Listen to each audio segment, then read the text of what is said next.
Nakakadismaya itong ginagawa ni Senator Amy Marcos na ito na sinisira niya hindi si BBM kundi sinisira niya yung buong pangalan ng mga Marcoses. Napakatagal ng panahon, more than 30 years, no? 36 years na niyuyurakan, sinisipa, dinadaganan, tinatadyakan ang kanilang pangalan sa paninira. Na ngayon na ang mga Pilipino ay nagising sa katotohanan na lahat ng paninira ay isinantabi nila at kanilang ibinoto si Pangulong Bongbong Marcos para maituwid ang kasaysayan at upang gumanda ang takbo ng Pilipinas at makabawi tayo sa lahat ng mga pangyayaring mga lumugmok sa ating bansa.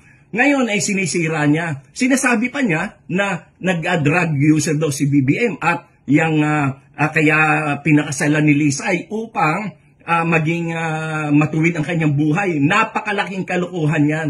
Huwag nating maliitin ang pagmamahal ni First Lady Lisa Araneta Marcos kay Pangulong Bongbong Marcos sapagkat noong panahon na yon ay dapang-dapa sila. Talagang kanyang minahal ang ating Pangulo noong panahon na hirap sila. Noong panahon na niyuyurakan at tinatadyakan ang kanilang pangalan. At noong panahon na yon ay wala sa posisyon si Pangulong Bongbong Marcos. Noong pinakasalan siya, nilalait pa niya, panlalait pa yung ginagawa ni Senator Amy Marcos. Nasaan naman ang kanyang utak? Sana napunta ang utak mo, Amy? Kaibigan kita pero hindi ganyan dapat ang ginagawa mo. Sinisira mo yung pangalan ng buong pamilya nyo. Oh, bakit?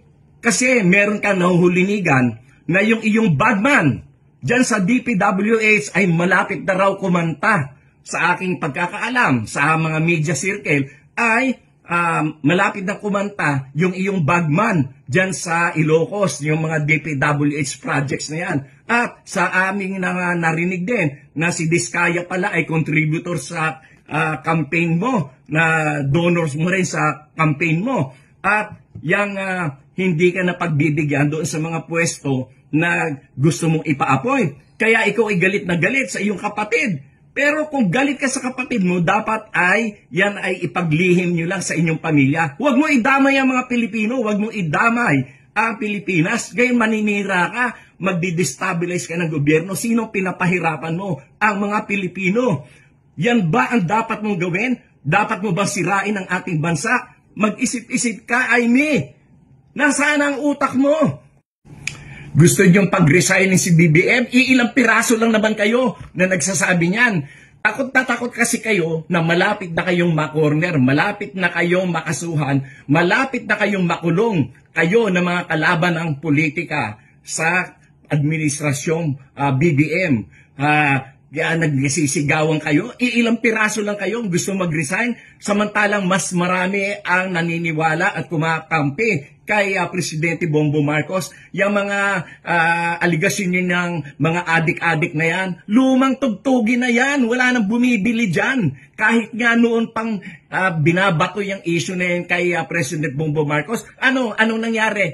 For the first time, a majority elected president ang ating naihalal for the first time. At for the first time, nagkaroon ng boto na pagkarami-rami ng 31 million plus. At yan ay kauna-unahang nangyari. At yan ay kahit sa kabila ng paninira kay BBM at yang mga adik-adik nan. Lumang tugtugi na yan, wala nang bumibili dyan. Kayo lang na mga bumibili dyan, yung mga kulang, yung mga bobo. At sinisiraan mo pa si BBM para ikaw ay makapagtakbo sa ticket ni Sara as Vice President. Yan pala ang plano mo, ha? Na magtumakbo kang Vice President kay Sara. Nasaan na? Nasaan ang lohika mo? Nasaan ang iyong isip na punta? Ha? Kinakampihan mo ang mga mamamatay tao, ang mga magnanakaw, ang mga korap. Hindi lang corrupt na sobrang corruption ang ginawa niyan. Diyan lang sa flood control project. Kung hindi pa dahil kay BBM, hindi mabubunyag yan. Tapos ngayon, ikaw pa ang kumakampi sa mga magnanakaw. Ano ka ba? Pambihira ang utak mo, Amy. Hindi ko malaman kung saan mo nakuha yung utak mo. Si Sara, walang kapanapanalo yan sa pagka-presidente. Kayo lang ang nagsasalita ng ganyan sapagkat inukondisyon nyo ang isip ng mga Pilipino dahil takot na takot ang mga Duterte at ang kanilang mga tauhan na sangkot sa mga corruption. Takot na takot kayo na kayo ay makukulong na. Kaya yan ang inyong pinagsisintir. Kaya kayo ay kinakalaban at binabagsak nyo ang gobyerno ni BBM. Hindi kayo mananalo sapagkat nasa likuran ni BBM ang milyon-milyon na mga Pilipino na naniniwala na ang buhay natin ngayon ay mas maganda at mas may tinatahak na direksyon kaysa naman nung nakaraang panahon na wala talaga, na wala, sabog-sabog lahat. Kaya Aimee, mag-isip-isip ka. Hindi ka namin papayagan dyan sa ginagawa mong yan. Sapagkat kami mismo, kami mga Marcos loyalist, kami mga taong mga Pilipino na naniniwala sa kagandahan ng ating demokrasya ang magiging kalaban mo. Hindi ka naman nanalo kahit kailan.